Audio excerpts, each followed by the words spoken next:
이재명 대표의 핵심 측근 그룹 7인회라고 많이 들어보셨죠? 7명이 있습니다. 그 가운데 한 명의 이제 국회의원이 등장을 하는데 말씀을 드릴까요? 김영진 의원의 목소리가 오늘 라디오 인터뷰에서 김영진 의원이 스스로 한 이야기를 들으실 겁니다. 이유가 있겠죠. 먼저 들어보시죠.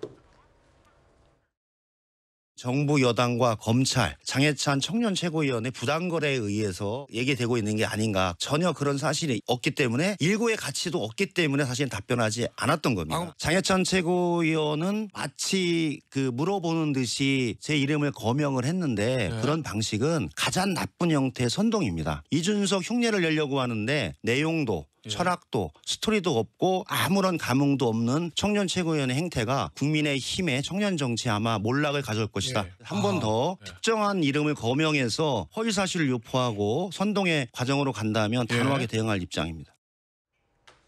자, 이게 무슨 얘기냐면 지난 며칠 전에 TV조선이 이재명 대표의 최측근이 이화영 측을 만났다라는 보도가 나왔죠. 그것을 두고 장해찬 국민의힘 청년 최고위원이 저 만난 사람은 김영진 의원일 겁니다. 라고 하면서 김영진 의원님 만난 거 맞아요? 아니에요? 입장을 밝히시오. 그런데 며칠 동안 김영진 의원이 입장을 밝히지 않다가 오늘 라디오 방송에 출연해서 내가 이화영 측을 만난 사실 그런 거 없습니다. 일고의 가치도 없기에 답변을 하지 않았을 뿐입니다. 장 최고 자꾸 그렇게 주장하면 다음에 법적 대응에 나설 수도 있어요. 이렇게 경고의 메시지도 덧붙였습니다. 그런데요, 김영진 의원이 오늘 인터뷰에서 묘한 해석을 나올 수밖에 없는 발언을 했습니다. 이어서 한번 들어보시죠. 혹시 민주당 차원에서 이화영 전 평화부지사의 부인과 접촉이 좀 있습니까? 지금은 구체적으로는 없는 거라 알고 있고 공식적으로 이화영 부지사의 배우자께서 당 인권위원회, 당에게 탄원서를 냈던 것을 가지고 당 인권위와 법률위원회가 대응하고 도와주고 있고요. 그리고 이화영 전 부지사는 민주당의 지역위원장이었기 때문에 그에 합당한 대응을 해주고 있다. 그렇게 보면 될 것 같습니다. 자, 구자령 변호사님, 김영진 의원이 이화영 전 부지사의 부인 되는 분을 더불어민주당이 도와주고 있다라는 사실을 이야기했습니다. 들으셨죠? 네. 어떻게 평가하시겠습니까? 그래서 저는 탄원서 처음 나왔을 때부터 이건 교감 이씨 작성했다라고 생각을 해왔고 그거에 부합하는 사실관계가 나왔다고 생각을 하는데 실무상으로 말씀드리자면 피고인과 그 가족에 대해서 작성하는 반성문 탄원서는 변호사가 검수를 해줘요. 어허. 실질적으로 같이 써요. 예. 외부적으로 말 한마디 잘못 나가면 돌이킬 수 없기 때문에 민주당으로 제출한 거. 이거는 사전 교감 없이 작성하기는 어렵겠다. 저는 그렇게 생각을 했는데 지금 방금 말씀이 거의 뭐 그 정도에 대한 사실관계 확인 아닌가 싶고 지역위원장이라서 그에 합당한 대우한다는데 지역위원장이 한둘입니까? 민주당에서 뭐 이정근 씨나 이런 분들 뭐 출마도 하셨고 이런 분들 많잖아요. 합당한 대우 다 공통되게 하나요? 이제 이화영 대표의 부지사에 대해서도 합당한 대우라는 게 그간 10개월간 아무것도 없다가 이번에 이재명 대표와의 관련성이 있는 진술 나오니까 비로소 발동을 했잖아요. 그러니까 이화영 부지사도 여태까지 냅두더니 지금 뭐냐 부담스럽다 오히려 이런 입장까지 나올 정도인데 이거는 정말 이화영 부지사를 위해 가지고 뭐 인권 차원에서 한다는 건 다 핑계고 탄원서는 그거에 그냥 계기를 만들기 위해 가지고 교감이 있었던 게 아닌가. 그리고 김영진 의원도 입장 표명이 굉장히 좀 늦었잖아요. 지금은 뭐 일고의 가치도 없다. 뭐 일고의 가치도 없다. 그렇게 얘기하는데 앞에 또 말이 또 묘해요. 검찰과 정부와 장해찬의 부당거래 아닌가. 아니 틀린 정보고 사실이 아니면 무슨 부당거래가 있어요?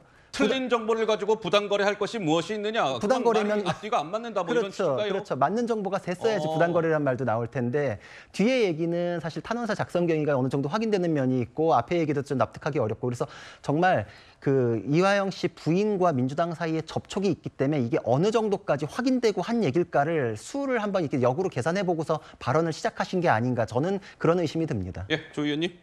예, 저는 뭐 온라인 커뮤니티에서 이화영 부지사 힘내라 응원하는 거 저는 실은 솔직히 얘기하면 이재명 지키기라고 생각합니다. 이거 모르는 사람이 있을까 싶습니다. 왜 이렇게 갑자기 이화영 부지사 지키기에 민주당 현역 의원 4명이 가서 땅바닥에서 주저앉으면서까지 시위를 하는가. 이 결국은 이 칼이 검찰의 칼이 이재명 대표를 향하고 있기 때문이고 이거를 지켜나가는 것이 목적이라는 걸 솔직히 모르는 국민이 있을까 싶습니다.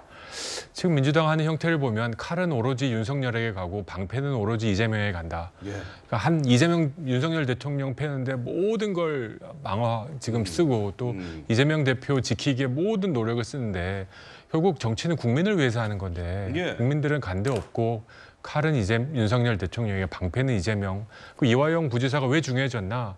진술을 번복함으로써 이재명 대표가 위기에 처할 수도 있다는 인식이 쓰자 저렇게 현역들까지 총동원해서 지키게 하는 것 같습니까? 한번 생각해 보면 공당이 그리고 국회 일당이 이렇게 당대표 하나 지키기 이렇게 오랜 시간 이렇게 큰 노력을 해본 적이 우리 정치 역사에 있었나? 우리 정치를 그냥 멈추고 뒤로 보내고 있는 게 아닌가 싶습니다. 우리 국민 여러분들께서 어렵게 정말 피땀 흘려 만든 대한민국인데 정치가 이걸 망치고 있다고 생각합니다. 정말 다음 총선에서는 저런 586 운동권을 다 집에 보내야 된다고 저는 생각합니다. 자, 제가 우리 장현주 변호사께 질문을 드려야 될 것 같아요. 왜냐하면 조금 전에 김영진 의원이 이렇게 얘기하잖아요.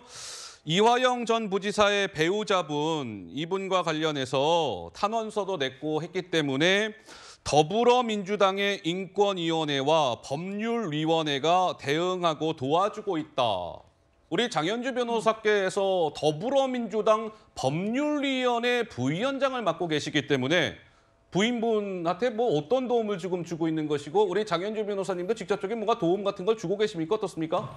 일단 김영진 의원이 여기서 도와주고 있다는 이야기의 방점은 저는 배우자를 향한 것이라기보다는 배우자가 탄원서에 작성한 그 내용들의 진상을 조사하고 있다는 부분, 그 부분의 본질적인 부분이 있습니다. 사실 탄원서가 처음에 당으로 접수가 됐을 때 그 탄원서 내용 자체가 굉장히 충격적이었습니다. 이화영 전 부지사가 지금 검찰로부터 심리적 압박을 당하고 있는 것이고 건강이나 여러 가지 상황 속에서 어려움을 겪고 있다라는 내용들이 담겨 있었습니다. 배우자의 절절한 그런 이야기들이 담긴 자필 탄원서였기 때문에 당에서는 인권위뿐만 아니라 법률위에서도 과연 이 내용들이 사실인지 그리고 정말 검찰로부터 심리적인 압박을 당하고 있는 부분이 있는지를 확인해 보겠다라는 부분은 바로 입장을 낸 바가 있습니다. 인권위원장과 법률위원장이 바로 입장을 냈었는데요. 그렇기 때문에 그런 부분을 확인하고 있다는 뜻이고 그리고 그런 의원들이 수원지검에 가서 항의 방문까지 했던 것 그렇게 저는 알고 있고요. 김영진 의원이 했던 부분도 배우자를 뭐 접촉해서 개별적으로 돕는다 이런 차원의 이야기라기보다는 탄원서의 내용들 그러니까 검찰로부터 회유당하고 있고 압박당하고 있다라는 부분이 정말 사실인지 여부를 당 차원에서는 반드시 확인해야 된다. 그 필요성을 강조하신 얘기다라고 생각이 듭니다.